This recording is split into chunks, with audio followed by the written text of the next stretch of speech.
Spending all day eating and diving, it honestly felt like a dream. Well, except my bank account might be turning into a dream too.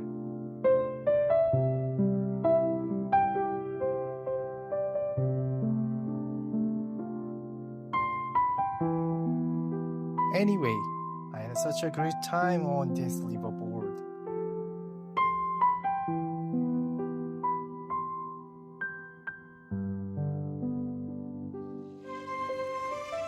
Seeing so many small fish, I really thought we'd get lucky with some big action. Yeah, turns out it was just a hope.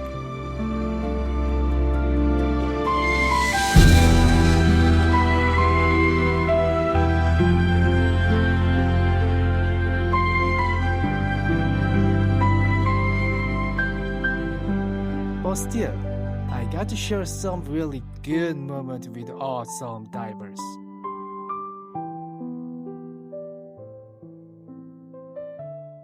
And hey, at least the schooling fish didn't disappoint.